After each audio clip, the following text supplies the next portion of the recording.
और अब बात करते हैं अंतरिक्ष में भारत की उस कामयाबी की जिसका काउंटडाउन चल रहा है और अंतिम चरण में पहुंच चुका है। चंद्रयान 3 मिशन इतिहास लिखने से अब महज एक कदम की दूरी पर है। कल रात करीब 2 बजे चंद्रयान 3 मिशन के लैंडर यानी विक्रम की दूसरी बार डीबूस्टिंग की गई, यानी उसका दायरा चांद के और करीब पहुंचाया गया। इस डीबूस्टिंग के बाद अब विक्रम लैंडर चंद्रमा की धरती के और करीब पहुंच गया है और इस वक्त विक्रम लैंडर चंद्रमा की कक्षा में सबसे पास, अधिकतम जो कहा जाए उसकी जो न्यूनतम दूरी है, अधिकतम दूरी करीब 135 किलोमीटर की है और जो न्यूनतम दूरी है वो महज 25 किलोमीटर की दूरी है।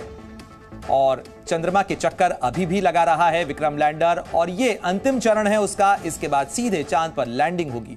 डीबूस्टिंग के दौरान विक्रम लैंडर में लगे चारों इंजन का इस्तेमाल किया गया। पहली डीबूस्टिंग में 2 इंजन का इस्तेमाल किया गया था, तो वहीं शनिवार रात हुई डीबूस्टिंग में बचे हुए 2 इंजन का भी इस्तेमाल किया गया। इससे साफ जाहिर है कि विक्रम लैंडर पूरी तरह से ठीक तौर पर काम कर रहा है और चांद के पर लैंड करने के बेहद करीब पहुंच चुका है।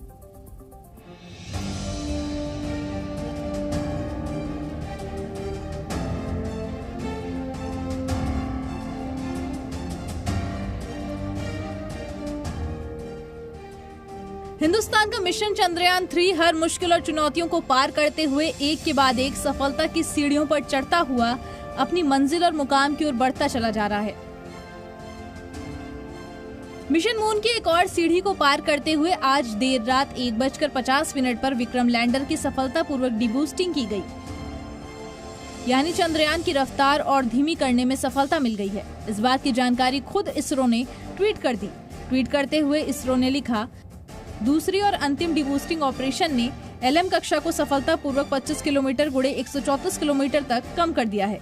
मॉड्यूल को आंतरिक जांच से गुजरना होगा और लैंडिंग स्थल पर सूर्योदय का इंतजार करना होगा। 23 अगस्त को शाम करीब 5:45 पर लैंड करने की उम्मीद है। इस डीबूस्टिंग के साथ विक्रम लैंडर चांद की सबसे निचली कक्षा में पहुंच गया है, जिसके बाद अब इसकी चांद से न्यूनतम दूरी महज 25 और अधिकतम दूरी 134 किलोमीटर ही रह गई है। यानी हमारा चंद्रयान अब बिल्कुल चांद के दरवाजे पर दस्तक दे रहा है। चंद्रयान 3 को अब चंद्रमा की सतह पर सूर्य के उदय होने का इंतजार है। अभी चंद्रमा पर रात है और 23 तारीख को वहां सूर्योदय होगा। विक्रम लैंडर सूरज की रोशनी और ताकत का इस्तेमाल कर अपने मिशन को आगे बढ़ाएगा। रोवर दोनों ही पावर जनरेटर करने के लिए सोलर पैनल यूज करेंगे। इस मिशन में प्रज्ञान रोवर अगले 14 दिन तक अपनी जिम्मेदारियों को निभाएगा। अब इन चीजों के बीच एक चीज भी समझना बेहद जरूरी है, क्योंकि किसी भी स्पेसक्राफ्ट के लिए चांद की सतह पर उतरना बेहद मुश्किलों और हजारों चुनौतियों भरा होता है। दरअसल चंद्रमा की सतह आसमान है और गड्ढों पत्थरों से भरी हुई है। इस तरह की सतह पर लैंडिंग खतरनाक साबित हो सकती है। चंद्रमा पर लैंडिंग के अंतिम कुछ किलोमीटर पहले ही हालात सबसे ज्यादा खतरनाक होते हैं। थ्रस्ट से गैस निकलती है। इन गैसों के कारण चंद्रमा की सतह से काफी बड़ी मात्रा में धूल उड़ती है, जो ऑन बोर्ड कंप्यूटर और सेंसर्स को नुकसान पहुंचा सकती है या भ्रमित कर सकती है। इसके अलावा चंद्रमा की सतह पर लैंडिंग के लिए बड़ी मात्रा में ईंधन की जरूरत पड़ती है, जिसके जरिए अपोजिट डायरेक्शन में बल लगाकर नीचे उतरने की स्पीड कम की जाती है। हालांकि इतना ईंधन लेकर उड़ान भरना खतरनाक हो सकता है। लैंडिंग इसलिए भी चुनौती से भरी है क्योंकि चंद्रमा पर पृथ्वी के मुकाबले वातावरण करीब 8 गुना पतला है। ऐसे में पैराशूट के जरिए भी किसी अंतरिक्ष यान को उतारा नहीं जा सकता है।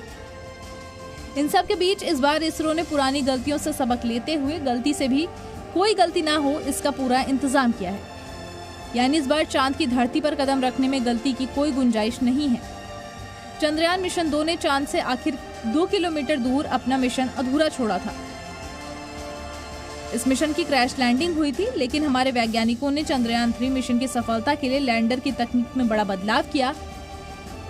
विक्रम लैंडर के लेग्स को बहुत मजबूत बनाया गया है। अगर विक्रम को किसी बड़े गड्ढे में भी लैंडिंग करनी पड़ी तो उसे कोई मुश्किल नहीं आएगी। इसे लेजर डॉपलर वेलोमीटर कहते हैं। इस लेजर की रोशनी लगातार चांद को छूती रहेगी।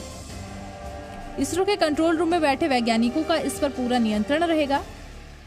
हिंदुस्तान का चंद्रयान 3 चांद पर तिरंगा फहराने और इतिहास रचने से महज चंद कदम ही दूर है। लेकिन इन सब के बीच रूस के मिशन मून में एक बाधा आ गई है। न्यूज एजेंसी रॉयटर्स के मुताबिक लूना 25 एयरक्राफ्ट में तकनीकी खराबी आई है। दरअसल ऑर्बिट बदलने के दौरान इसमें इमरजेंसी की स्थिति बनी। इससे ठीक ढंग से ऑर्बिट चेंज नहीं हो सकी। मैनेजमेंट टीम स्थिति का एनालिसिस कर रही है। रूस के लूना 25 को 21 अगस्त को चांद पर लैंड करना है। ऐसे में रूस के मिशन मून को एक बड़ा झटका लग सकता है। हालांकि रूसी एजेंसी ने तकनीकी खराबी के बारे में ज्यादा जानकारी शेयर नहीं की है।